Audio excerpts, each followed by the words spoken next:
This week we find ourselves in Parshat Balak, one of the most colorful parshiot in the Torah. It opens with the king of Moab, Balak, calling upon Balaam, a seer of great renown, to curse the Israelites. As he makes his way to meet the Israelites and curse them, Balaam's journey includes a sword-wielding angel of God, a talking she-ass, and a curse that transforms into a blessing. Torah portions are often named after the first word that appears in the parasha, but the first word in this parasha is not Balak.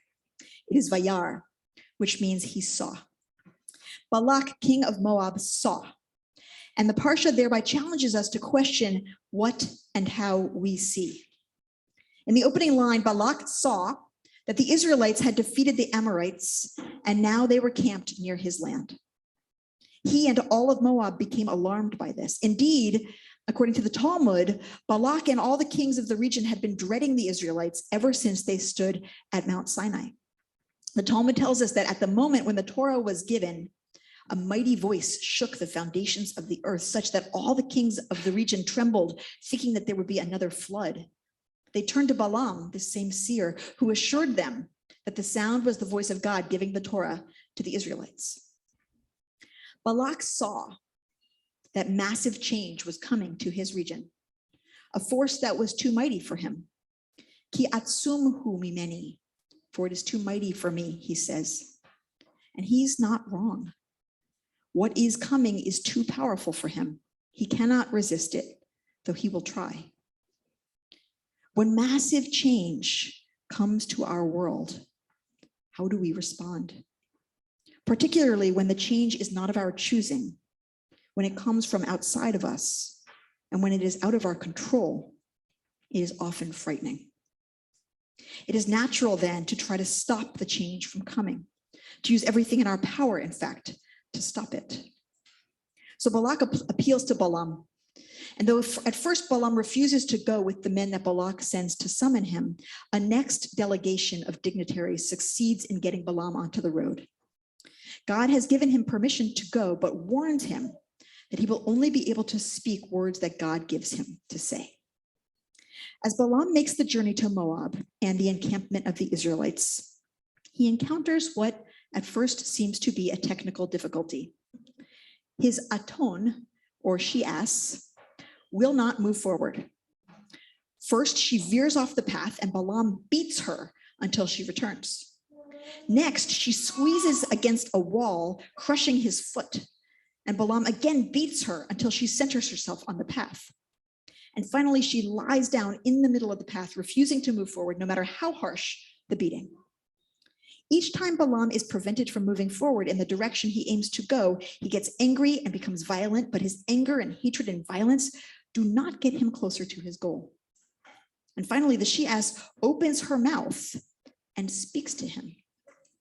What have I done to you that you have beaten me these 3 times, she says. And he shouts in response, you have made a mockery of me. He's humiliated. If I had a sword, he continues, a sword with me, I would kill you. And she responds, look. It's what it says in the Torah. I'm just repeating it. Look, I am the ass you've been riding all along until this day. Have I ever been in the habit of doing this to you? No, he has to admit. In other words, she's saying, you know me. You know that I don't behave this way. Consider that there must be something causing me to behave this way.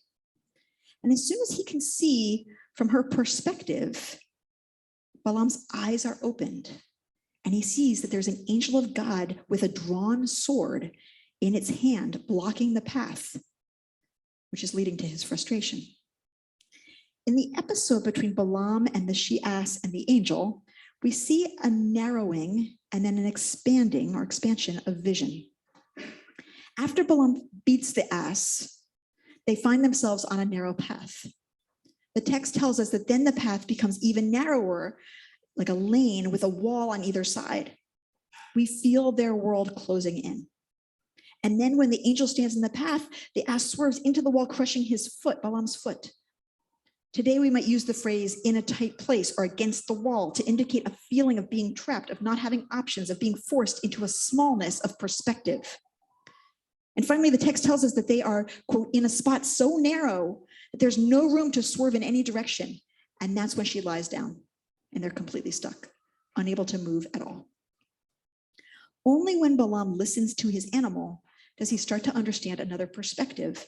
And then suddenly his vision expands far beyond the animal, beyond his aching foot, beyond the narrow path, beyond the walls on either side. And only then does he remember that his little world is part of something so much bigger. And only then does it occur to him that there's more going on than he'd been able to see before. That the narrowness was only a small part of the whole picture, which was actually expansive beyond walls and paths and Midian and Moab and Israel and the Euphrates River Basin and the land near the Mediterranean Sea and humans and animals and the earth itself. In Kabbalah, there's an important idea called mochin de katnut and mochin de gadlut. You may have heard me teach about this before. I love this. It means small mind and big mind. And in Kabbalah, it is taught that at any day, anytime, we can be in small mind or we can be in big mind. Small mind is beating the donkey on the walled-in narrow path. Big mind is seeing the angel of God. Big mind is remembering that there's always something you can't see. There's always something beyond anger. There's always something beyond fear. There's always something bigger going on. In particular, when we find ourselves stuck in conflict, that is usually a sign that we need big mind, that there is a need for some bigger imagination, some bigger vision, some bigger perspective that we have yet to perceive. Back with the Israelites, Balak sees change coming that frightens him.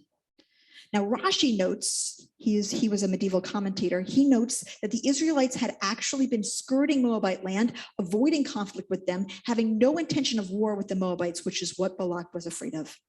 But in his fear, Balak sees danger.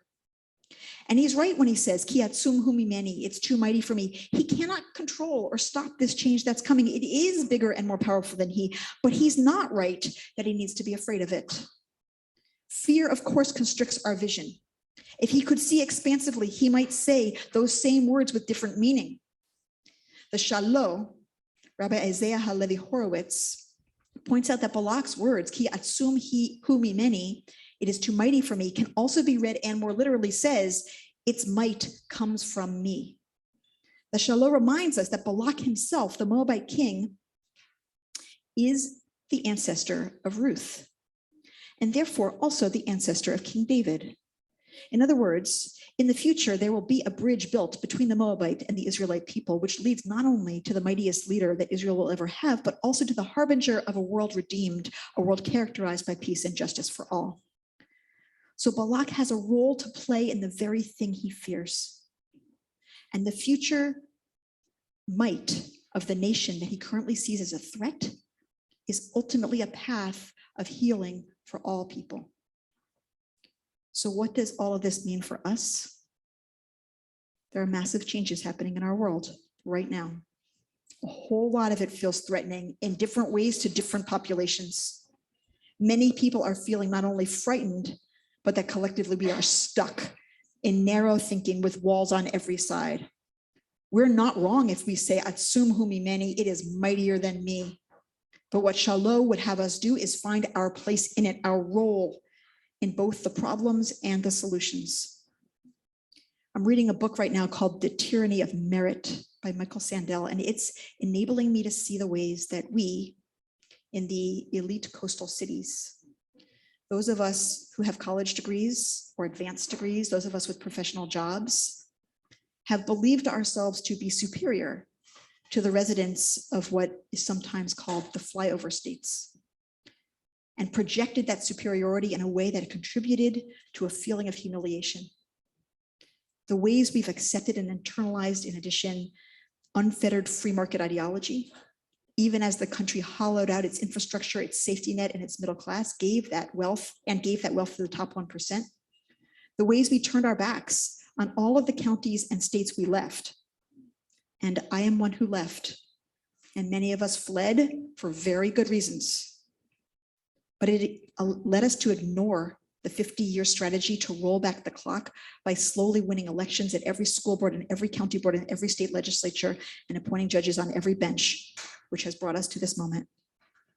Which also means that in our retreat to our safe coastal havens, we've allowed white supremacy and patriarchy to shape public policy and collective consciousness for those last 50 years.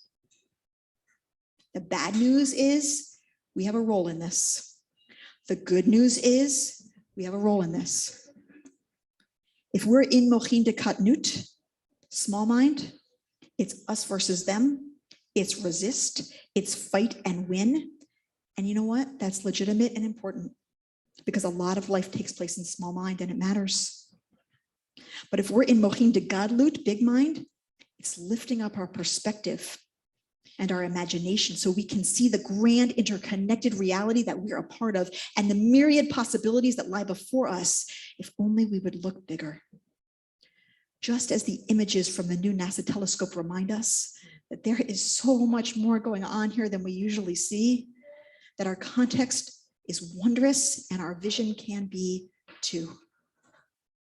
The contrast between the view on the ground in 2022 America and the view of the cosmos coming through the telescope reminds us of two last sources I will share.